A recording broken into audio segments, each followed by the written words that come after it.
Dios sea con todo su pueblo. Este es el día que hizo el Señor, día de alegría y de gozo. Qué bueno que estamos aquí en este momento sagrado para adorar y glorificar el nombre del Señor. Este es el último domingo de Adviento, el cuarto domingo de Adviento, así que la próxima semana ya es Navidad. Así que celebremos y preparémonos para recibir al Salvador. Sean todos y todas bienvenidos y bienvenidas a la casa del Señor. El título de la predicación de esta mañana es Alegría versus Miedo. El título es Alegría versus Miedo. Y me baso en el Evangelio Liberador de Jesucristo, según San Lucas, capítulo 1, versículos del 26 al 38, lectura que acabamos de realizar. Amada iglesia, se acerca la Navidad, la fiesta que recuerda a un Dios que decidió hacerse presente de una manera nueva en la historia de la humanidad. Una historia que se escribe desde las extrañas virginales de una jovencita humilde en Nazaret.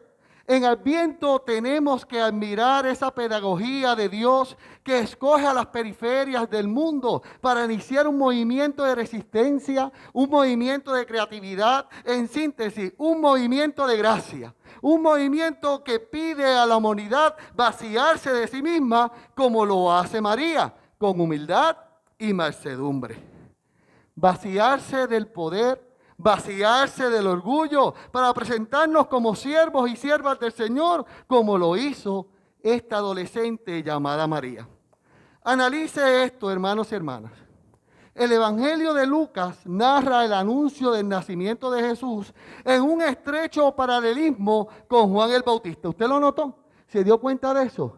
Usted que trata de comparar cómo fue el anuncio de Juan el Bautista y cómo fue el anuncio de Jesús. El anuncio del nacimiento de Juan el Bautista surge en la Gran Jerusalén, en la tierra donde estaba la promesa, en el centro de todo lo político y todo lo religioso para el pueblo judío de aquel tiempo. Por su parte, el anuncio de Jesús se da en la aldea de Nazaret, donde la gente se preguntaba, ¿de Nazaret podrá salir algo bueno? Mire qué interesante. En Nazaret, años después, acogieron el mensaje de Jesús. En Jerusalén, años después, lo crucificaron. Siempre son los pequeños e insignificantes los que mejor entienden la buena noticia de la fe. El anuncio del nacimiento de Juan fue en el templo, lugar sagrado. El de Jesús, en una casa pobre.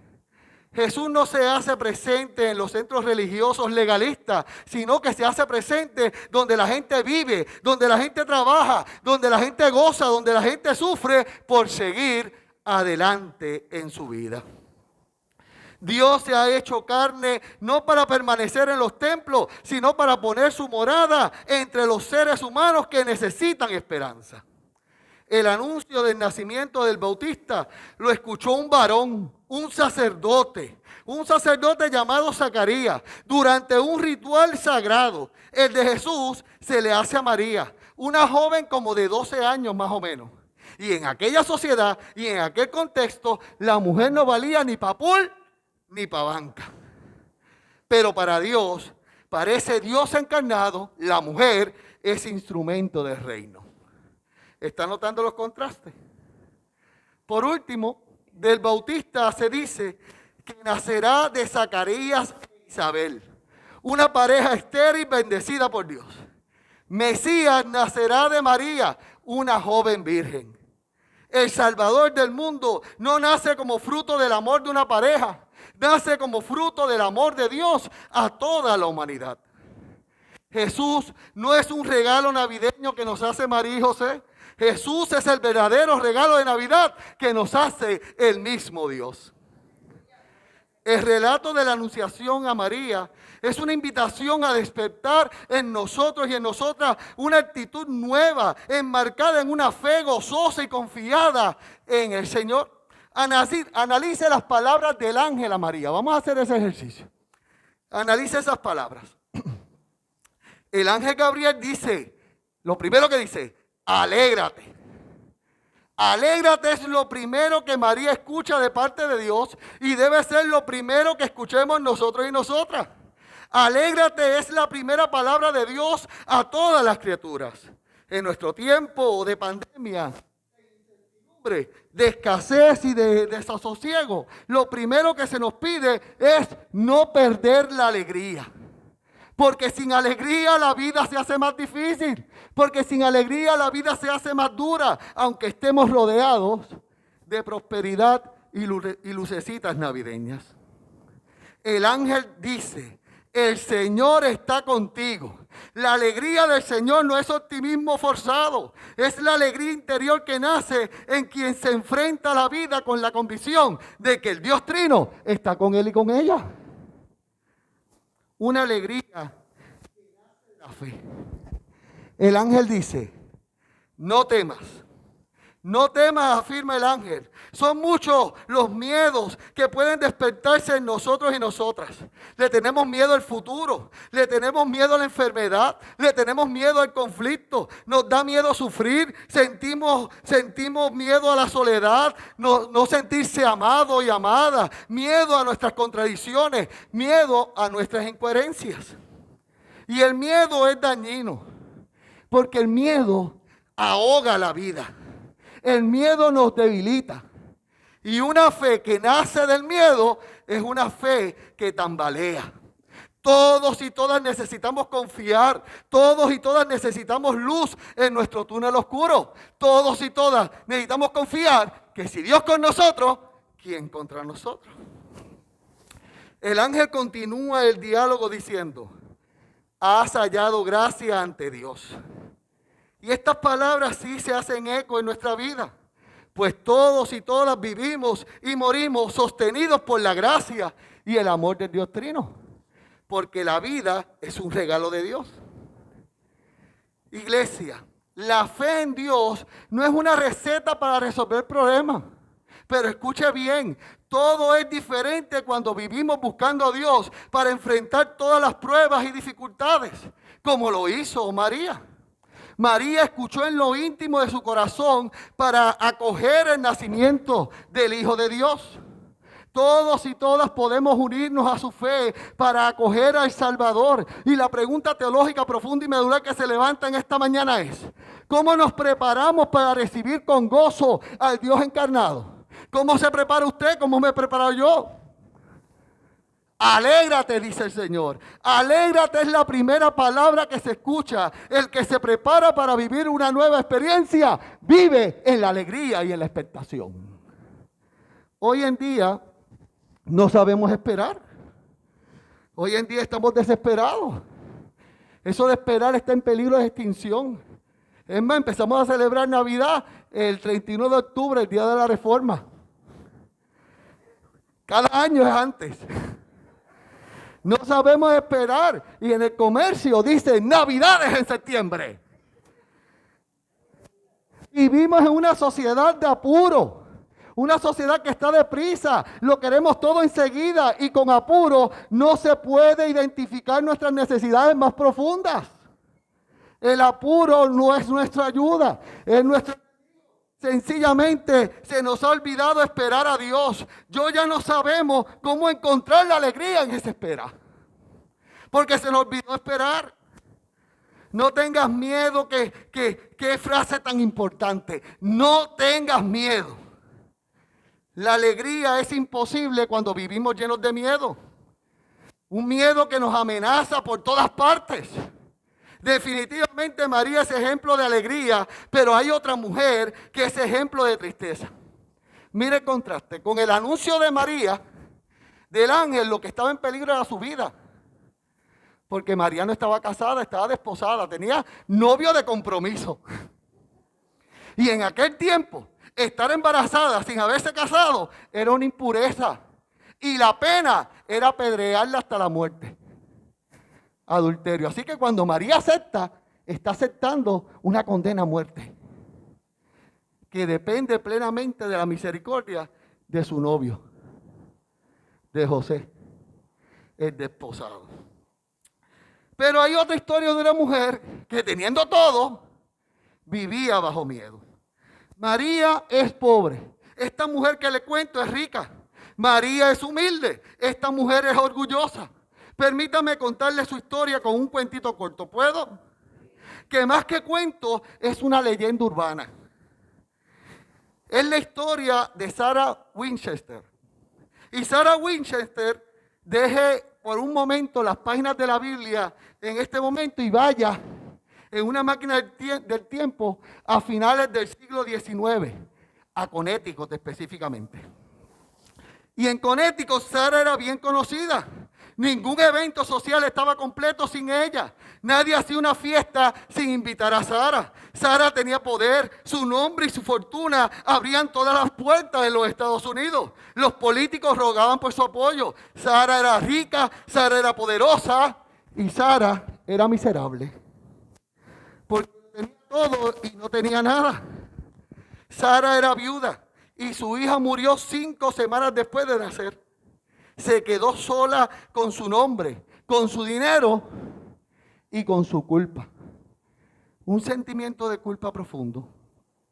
Y fue la culpa la que provocó que se mudara a San José, California, como un ritual de penitencia, como un ritual para lavarse de sus pecados, porque su pasado le encerraba en un calabozo frío y solo, y le encerraba en el presente. Su pasado era la cárcel del presente. Se dice que compró una propiedad de 160 acres y que contrató una tropa de carpinteros para hacer una gran mansión donde se trabajó durante 38 años para finalmente terminarla cuando la muerte de Sarah. Aquella construcción era sádica, podríamos decir que hasta macabra. Todo estaba relacionado con el número 13.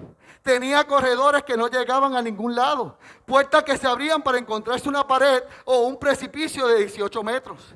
La casa tenía laberintos y pasadizos secretos, túneles y escaleras que tropezaban con el techo. Esta no era una casa para el futuro de Sarah, sino que era una casa para su pasado, en la cual vivía con sus fantasmas. Sarah estaba repleta de fantasmas. Los fantasmas eran indios y soldados muertos en la guerra civil por las balas que salían de un rifle Winchester, el mismo que le había hecho millonaria a Sarah.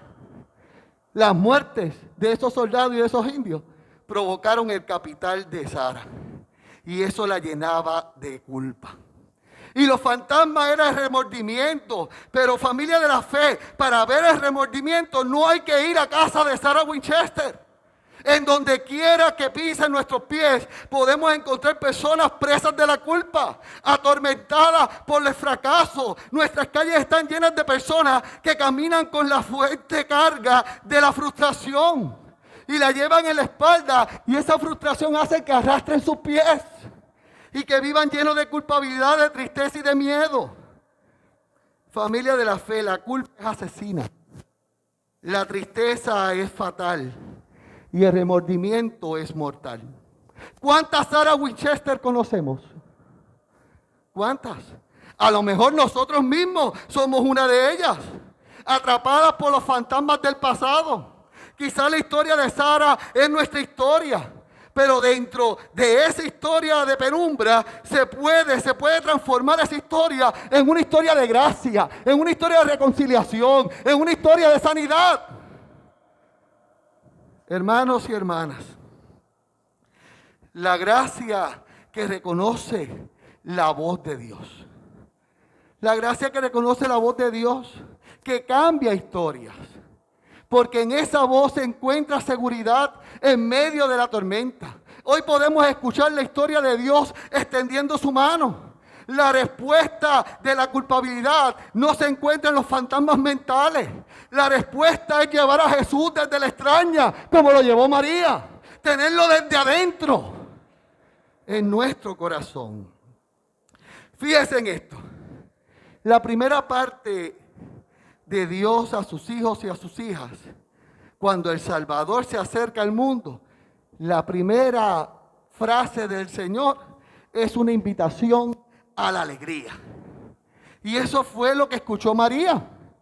Aquel ángel le dijo a María, alégrate. La palabra última y primera de la gran liberación que viene de Dios no es tristeza, no es miedo, no es frustración, no es odio, es alegría, es perdón, es salvación. Cristo nace de la alegría de Dios. Cristo es el fruto de la alegría de Dios. Y Cristo nace y muere y resucita para traer su alegría a este mundo. Pero iglesia, la alegría no es fácil. A nadie se le puede forzar a que esté alegre. No, la alegría no se puede imponer desde afuera, es imposible. El verdadero gozo ha de nacer en lo más hondo de nosotros mismos. Tiene que ser un encuentro con Dios que me dé alegría en medio de mi realidad. Pero un encuentro verdadero, real, no cosmético. Porque si no, no hay alegría, por más que se disimule o por más que se trate de aparentar. Porque una carcajada falsa no es alegría. La carcajada falsa es una euforia pasajera como el payaso que ríe por fuera y llora por dentro. Pregúntale a Metudín. La alegría no es otra cosa que un regalo hermoso. La alegría es un regalo de la gracia del Señor que se formó en el vientre de un adolescente, que nació en un pesebre, que murió en una cruz y dejó una tumba vacía con la resurrección para que usted viviera la alegría del Señor. La alegría del Señor. La alegría de María es el gozo de un creyente, una creyente que se alegra en el Dios Salvador, el que levanta a los humillados y dispersa a los soberbios. La alegría del Señor. La alegría verdadera solo es posible en el corazón de aquel que anhela y la busca. Aquel que busca la justicia, aquel que busca la libertad, aquel que promulga la fraternidad para todos y todas. María se alegra en Dios porque viene a consumar la esperanza de los marginados. La alegría de María es que el mismo Dios se va a encarnar en su vientre para salvar a toda la humanidad. No a ella, a toda la humanidad que le incluye a ella. ¿Me está entendiendo? Solo se puede ser alegre en la solidaridad con los que sufren y lloran. Si no, no es alegría, es egoísmo. Si usted quiere la alegría más que para usted, eso no es verdadera alegría. Eso es egoísmo y eso destruye tu vida. Solo pueden ser felices quienes se esfuerzan por ser felices a los demás. Ahí es que está la alegría, porque son instrumentos de reconciliación, instrumentos de paz. Solo puede celebrar la verdadera Navidad quien busca que Jesús nazca en sus corazones. Una y otra vez, como aquel cántico que afirma todos los días, nace el Señor. Hoy es un buen día para que hoy nazca el Señor en nuestros corazones, con la esperanza y la confianza de que en Él podemos seguir adelante. María es el modelo para la iglesia de hoy. Fíjese bien, María es el modelo para la iglesia de hoy. De ella podemos aprender a ser más fieles a Jesús y su evangelio. Predicamos mucho de Pedro, pero Pedro lo negó. Predicamos mucho de Pablo, pero Pablo era un matacristiano. María es ejemplo de fidelidad, de rectitud, de tener la alegría del Señor. ¿Me está entendiendo? Desde esa perspectiva, iglesia, la iglesia debe ser más mariana. Y me explico, escucha bien, no se me confunda nadie. La humildad de María y su amor a la misión es el parámetro de exponer hasta su propia vida para que naciera el Salvador. Un Dios que viene a salvar lo que se había perdido, en el cual María es instrumento del Señor para cumplir su misión. También nosotros y nosotras, la iglesia metodista Betel, el circuito, también esta iglesia contemporánea, podemos ser ese instrumento. Y nos pasa como María, nos preguntamos como se preguntó María, ¿cómo puede ser eso posible si somos de humildad, pobre y necesitamos ayuda? ¿Cómo se puede hacer eso posible? Y la respuesta se repite una y otra vez. El ángel que le habló a María le habla a la iglesia y le dice: el Espíritu de Dios inundará tu vida para traer al Salvador. El Espíritu de Dios inundará tu vida para ser instrumento de salvación, para hacer reconciliación en tu familia, para sanar las enfermedades, para romper las cadenas, para decir que hay esperanza. ¿Me está entendiendo, iglesia? No es María, no es la iglesia, es el Espíritu poderoso de Dios, el Espíritu Santo de Dios que está aquí en este lugar, que está contigo a tu lado, que te abraza en este momento. Si sigo predicando así no voy a durar las 3. Es el protagonista. Es ese Espíritu de Dios. El Espíritu de Dios. Somos instrumentos del Señor en cada acto de bondad. Somos instrumentos en cada palabra de reconciliación que sale de nuestra boca. Somos instrumentos del Señor en cada abrazo, en cada expresión de esperanza, en cada oración solidaria. Debemos ser una iglesia como María. Una iglesia como María. Una iglesia que fomenta la ternura maternal hacia todos sus hijos e hijas. Una iglesia de brazos abiertos, que no rechaza ni condena, sino que acoge y encuentra un lugar adecuado para cada uno de las personas.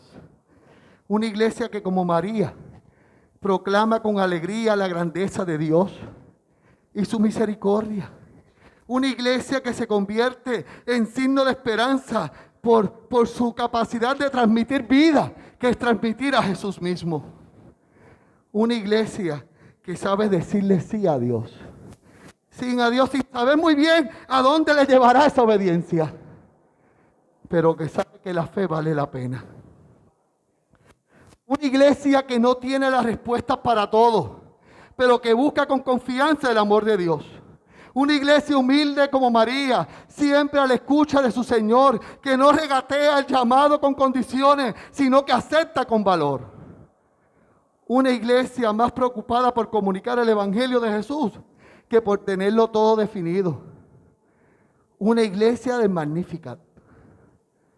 Una iglesia de Magnificat, que no se complace en los soberbios, sino que se hace pan que alimenta con dignidad a los pobres y a los hambrientos de esta tierra, sabiendo que Dios está de su parte. Que nuestra oración sea: Señor, hoy yo quiero ser tu pan. Pan que alimenta al necesitado. Pan que viste al desnudo. Pan que da esperanza al desesperanzado.